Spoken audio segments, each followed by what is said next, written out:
পশ্চিমবঙ্গে প্রায় 50 লাখ লোকের রেশন কার্ড বন্ধ হতে চলেছে। রেশন কার্ড বন্ধ হওয়ার আগে এই সব লোকের কিন্তু ফিল্ড ভেরিফিকেশন হতে পারে। পশ্চিমবঙ্গে রেশন কার্ড নিয়ে বড় আপডেট চলে এসেছে।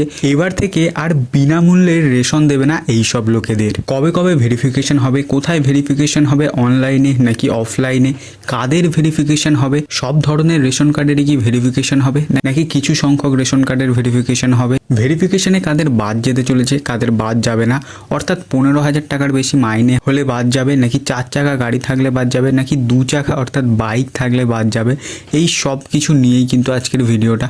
তাই ভিডিওটা পুরোটা দেখবে এবং রেশন নিয়ে যে আপডেটটা এসেছে সেটা অবশ্যই শুনবে এবং বন্ধুদের সাথে শেয়ার করবে। পশ্চিমবঙ্গে কিন্তু নতুন সরকার আসার পর থেকে পশ্চিমবঙ্গের রেশনে কিন্তু আমূল পরিবর্তন দেখা গিয়েছে। ডিলারশিপ থেকে শুরু করে কড়া ব্যবস্থা থেকে শুরু করে গম দেওয়া থেকে শুরু করে কিন্তু বিভিন্ন ধরনের নতুন ব্যবস্থা দেখা গিয়েছে। এবারেও কিন্তু সেরকম একটা নতুন ব্যবস্থার কথা বলা হচ্ছে, অর্থাৎ প্রায় পশ্চিমবঙ্গে 7 থেকে 8 কোটি কিন্তু রেশন উপভোক্তা আছে এবং যার মধ্যে কিন্তু বেশ কিছু নাম বাদ দিয়েছে এসআইআর তালিকাতে। তাদের কিন্তু অলরেডি রেশন কার্ড বাতিল হয়ে গিয়েছে এবং এখানে কিন্তু এসআইআর এর কথা বলা হচ্ছে না, এখানে বলা হচ্ছে যাদের কিন্তু দেখা যাচ্ছে আর্থিক সচ্ছলতা আছে বা দেখা যাচ্ছে কিন্তু 4 চাকা গাড়ি আছে বা দেখা যাচ্ছে হয়তো ট্র্যাক্টর আছে বা 2 চাকা বাইক আছে, ভালো টাকা ইনকাম করে, তাদের হয়তো পরের মাস থেকে বিনামূল্যে রেশন বন্ধ হতে চলেছে বা এমন কিছু কার্ড আছে যাদের কিন্তু পার্মানেন্ট রেশন কার্ড বন্ধ হয়ে যেতে চলেছে। দেখুন বন্ধুরা, বর্তমানে কিন্তু RKSY2 অর্থাৎ আমাদের যে 5 ধরনের রেশন কার্ড আছে AY বা SPHH বা PHH, RKSY1 এবং RKSY2, এই 5টা রেশন কার্ডেই কিন্তু ভেরিফিকেশন হবে না। ভেরিফিকেশন হতে পারে কিন্তু মূলত RKSY2তে, কিন্তু এই যে AAY বা SPHH বা PH এই 3 ধরনের রেশন কার্ড যাদের আছে তাদেরও কিন্তু ভেরিফিকেশনের কথা ভাবা হচ্ছে। তাদের কি ধরনের ভেরিফিকেশন হবে? তাদের কিন্তু কার্ড বন্ধ হওয়ার ভেরিফিকেশন নয়। দেখা যাচ্ছে গ্রামে গঞ্জে বা শহরে এরকম বহু মানুষ আছে যাদের কিন্তু এই 3 ধরনের রেশন কার্ড আছে, কিন্তু তারা কিন্তু আদৌ যারা গরিব মানুষের মধ্যে বা গরিব মানুষের ক্যাটাগরিতে পড়ে না, তারা কিন্তু ভালো টাকা ইনকাম করে বা এরকম অনেক সরকারি চাকরিওয়ালা মানুষ আছে যাদের কিন্তু এই ধরনের রেশন কার্ড আছে, তাদের কিন্তু ভেরিফিকেশন করা হবে এবং ভেরিফিকেশন করা হয়ে কিন্তু তাদের নয় RKSY1 RKSY2তে আনা হবে বা দেখা যাচ্ছে হয়তো সেম রেশন কার্ড ক্যাটাগরিতে রাখা হলো, কিন্তু তাদের কিন্তু টাকা দিয়ে রেশন নিতে হবে। বিনামূল্যে রেশন হয়তো বন্ধ হয়ে যেতে পারে।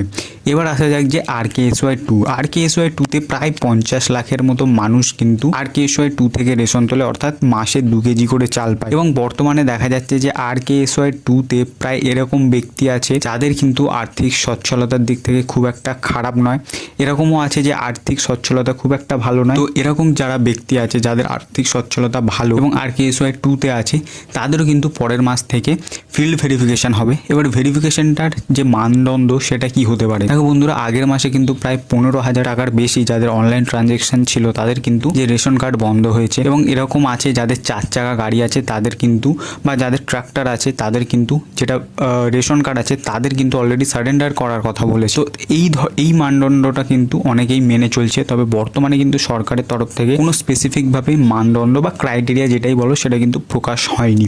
এবার আসা যাক যে এই যে ধরনের যে রেশন কার্ড উপভোক্তারা আছে যাদের আর্থিক সচ্ছলতা অর্থাৎ যাদের টাকা পয়সা আছে তাদের কিন্তু পরের মাস থেকে হয়তো টাকা পয়সা দিতে হতে পারে বা এখন ডেটটা অ্যানাউন্স হয়নি, তবে আজ থেকে 3 মাস তোমরা ধরে রাখো ভেরিফিকেশন হবে। এবং ভেরিফিকেশনটা কিভাবে হবে দেখা যাচ্ছে যেমন হয়তো তোমার বাড়িতে আসতেও পারে বা তোমাকে হয়তো নিয়ারেস্ট তোমার ব্লক আছে বা তোমার পঞ্চায়েতে গিয়ে কিন্তু তোমার ভেরিফিকেশনটা করিয়ে আসতে হবে। এবার আসা যাক যে যাদের টাকা পয়সা নেই তাও তারা RKSY2তে বা 1-এ পড়ে আছে তাদের, অথচ AY বা SPHH স্পেশাল রেশন কার্ড পাওয়ার কথা, তাদের কিন্তু প্রমোট করা হতে পারে এবং তাদের রেশন কার্ডটা কিন্তু ফ্রিতেই রাখা হতে পারে।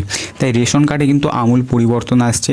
যারা ন্যায্য হবে, যারা যোগ্য হবে, অর্থাৎ মূল কথা হলো এখানে অশোক কীর্তনিয়া বাবু যিনি রেশন মন্ত্রী আছেন উনি বলেছেন যে যিনি মেন যাদের একদমই রেশন প্রয়োজন নেই তাদের কিন্তু তারা রেশন কার্ড সারেন্ডার করে দিতে পারে, বা এমন ব্যক্তি আছে যাদের দেখা যাচ্ছে টাকা পয়সা ভালো আছে তাদের হয়তো বিনামূল্যে রেশনটা বন্ধ হতে পারে এবং যাদের কিন্তু আর্থিক সচ্ছলতা খুব একটা ভালো নয় তাদের কিন্তু বিনামূল্যে রেশনটা চলবে এবং তাদের দেখা যেতে পারে হয়তো প্রমোট করে তাদের স্পেশাল রেশন কার্ডেও কিন্তু আনা হতে পারে। তো আজকের নিউজটা এতটাই ছিল। নিউজটা ভালো লাগলে শেয়ার করবে এবং অবশ্যই কিন্তু চ্যানেলটাকে সাবস্ক্রাইব করবে।